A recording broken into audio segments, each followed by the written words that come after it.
Important fact की series में आपका स्वागत है। इसमें बात करेंगे हम लोग कॉन्स्टिट्यूशनल अमेंडमेंट के बारे में। जो भी इंपॉर्टेंट कॉन्स्टिट्यूशनल अमेंडमेंट है जो आपके एग्जाम की दृष्टि से काफी महत्वपूर्ण है, उन्हीं को इसमें शामिल किया गया है। तो सबसे पहले हम लोग बात करेंगे पहले कॉन्स्टिट्यूशनल अमेंडमेंट की।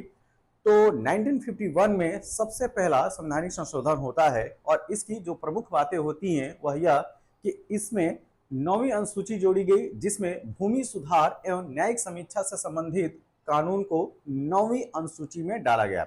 जैसा कि हम लोग जानते हैं कि जो मूल संविधान था उसमें केवल और केवल 8 शेड्यूल थे, 8 अनुसूचियों की संख्या थी। ठीक, जो 9वीं अनुसूची आती है वह पहले कॉन्स्टिट्यूशनल अमेंडमेंट 1951 के तहत आती है। 21वां संविधान संशोधन अधिनियम 1967 का है। इसकी प्रमुख बात यह थी कि जो सिंधी भाषा है उसको 8वीं अनुसूची में शामिल किया गया और इस तरीके से यह 15वीं भाषा के रूप में 8वें शेड्यूल या 8वीं अनुसूची में जुड़ जाती है। तो जो 15वीं भाषा होती है वो कौन सी भाषा होती है? सिंधी होती है।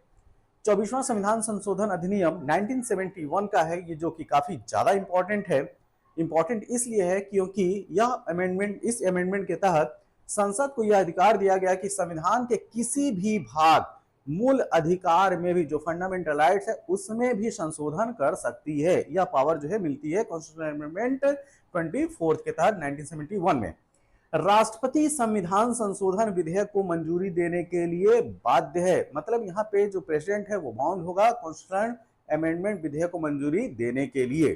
35वां संविधान संशोधन अधिनियम 1974 का है। इसमें सिक्किम को एक सहयोगी राज्य बनाया गया।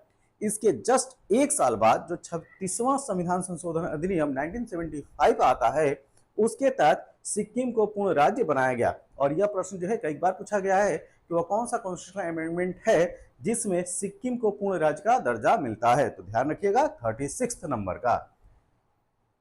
अब हम लोग बात करेंगे यहाँ पे कंपैरेटिवली 42वां संविधान संशोधन अधिनियम 1976 और 44वां संविधान संशोधन अधिनियम 1978। तो पहले बात करते हैं हम लोग 42वां संविधान संशोधन अधिनियम 1976। इसके तहत प्रस्तावना में जो प्रियम्बल है उसमें 3 शब्दों को जोड़ा जाता है, समाजवादी, पंथ निरपेक्ष और अखंडता को। अगर हम लोग बात करें मूल कर्तव्य की, तो जो मूल संविधान था जो कि 26 नवंबर 1949 को बनकर तैयार हुआ था, उसमें मूल कर्तव्य जो फंडामेंटल ड्यूटीज है उसकी बात नहीं की गई थी। उसको जोड़ा गया था 42वें संविधान संशोधन 1976 के तहत। और इसके लिए स्पेशल भाग 4A और अनुच्छेद 51 का, मतलब कि आर्टिकल 51A को जोड़ा गया था संविधान में।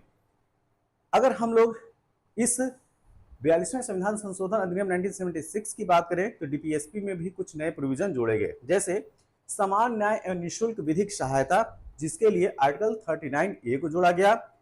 उद्योगों के प्रबंध में कर्मकारों का भाग लेना, ठीक है, इसके लिए आर्टिकल 43A को जोड़ा गया। पर्यावरण का संरक्षण एवं संवर्धन तथा वन्य जीवों की रक्षा, इसके लिए अनुच्छेद 48 क को जोड़ा गया। राष्ट्रपति को कैबिनेट की सलाह मानना बाध्यकारी होगा और लोकसभा एवं विधानसभा का कार्यकाल 5 वर्ष से बढ़ाकर 6 वर्ष कर दिया गया। ये बात की जा रही 1976 के 42nd कॉन्स्टिट्यूशन अमेंडमेंट के तहत। अब यहाँ पे हम 44वां संविधान संशोधन अधिनियम 1978 को देख लेते हैं। देखिए, कैबिनेट की सलाह को एक बार पुनर्विचार के लिए भेजने की राष्ट्रपति को शक्ति, परंतु पुनर्विचार के बाद मानना बाध्यकारी होगा। तो देखिए यहाँ पे राष्ट्रपति को कैबिनेट की सलाह मानना जो बाध्यकारी है, एक सिंपल लाइन दे दी गई। लेकिन 44वें संविधान संशोधन के तहत पुनर्विचार की प्रक्रिया को लाया गया। लेकिन पुनर्विचार के बाद राष्ट्रपति को कैबिनेट की सलाह मानना जो है वो क्या होगा? बॉन्ड होगा, बाध्यकारी होगा। अगला पॉइंट, लोकसभा एवं विधानसभा का कार्यकाल पुनः 6 वर्ष से घटाकर 5 वर्ष कर दिया गया और आज भी लोकसभा और विधानसभा का जो कार्यकाल है वो 5 वर्ष का ही है।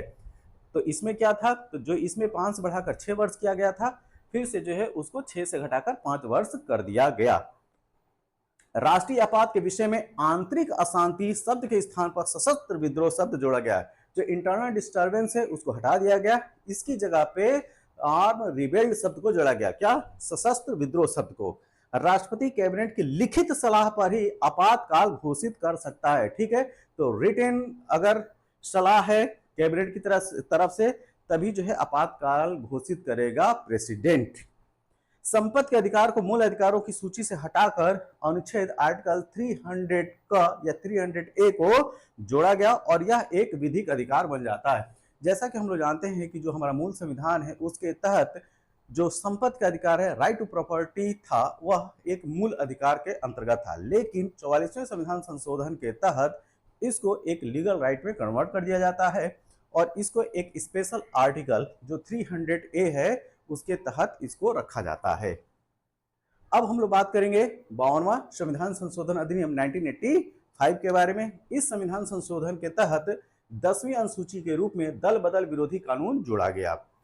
61वां संविधान संशोधन अधिनियम 1989 का है। इसके तहत लोकसभा एवं विधानसभा में मतदान की उम्र 21 वर्ष से घटाकर 18 वर्ष कर दिया गया। ये भी जो कॉन्स्टिट्यूशन अमेंडमेंट है अक्सर पूछा जाता है और यहाँ पे जो प्रश्न बनते हैं वो आपको मैचिंग वाले मिलेंगे। जो सुमिलित करने वाले जो प्रश्न आते हैं वो यहीं से उठाया जाता है। ठीक है, तो ध्यान से रखिए, ध्यान में रखिएगा इनको। जो 59वां है 69 69वां जो 69वां है 69 संशोधन अधिनियम 1991, इसके तहत केंद्र शासित प्रदेश दिल्ली को राष्ट्रीय राजधानी क्षेत्र एनसीआर नेशनल कैपिटल रीजन क्षेत्र दिल्ली बनाया गया।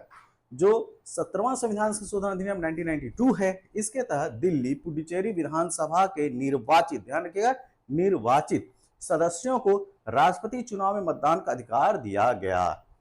अगर हम 71वें संविधान संशोधन अधिनियम 1992 की बात करें तो इसके तहत कोंकणी, मणिपुरी और नेपाली भाषा को 8वीं अनुसूची में जोड़ा गया। तो ध्यान रखिएगा, जो 71st कॉन्स्टिट्यूशनल अमेंडमेंट है 1992 का, उसके तहत कोंकणी, मणिपुरी और नेपाली भाषा को 8वीं अनुसूची में जोड़ा गया।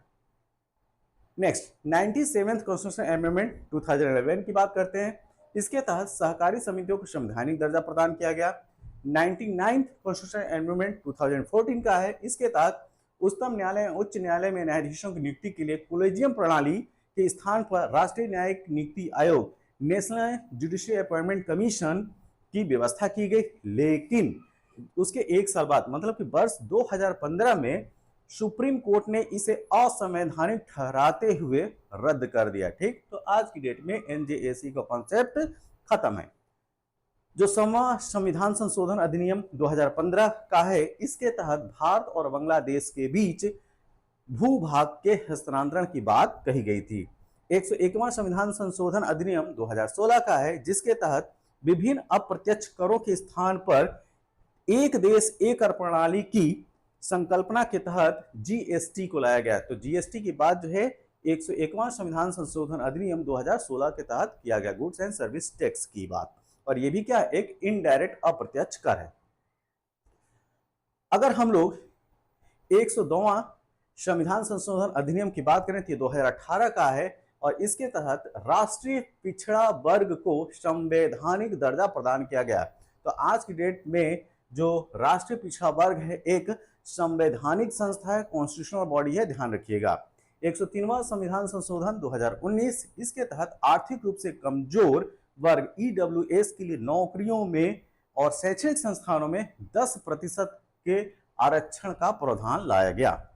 104वां संविधान संशोधन अधिनियम 2019 का है। इसके तहत लोकसभा एवं राज्य विधानसभाओं में अनुसूचित जातियों एवं जनजातियों के लिए सीटों का आरक्षण अगले 10 वर्षों मतलब कि 2030 तक के लिए बढ़ा दिया गया और लोकसभा एवं राज्य विधानसभाओं में आंग्ल भारतीय जो एंग्लो इंडियन के मनोनयन का प्रावधान था उसको समाप्त कर दिया गया।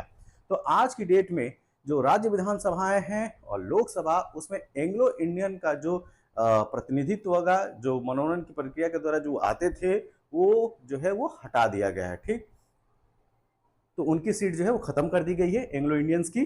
किसके तहत? 104वां संविधान संशोधन अधिनियम 2019 के तहत।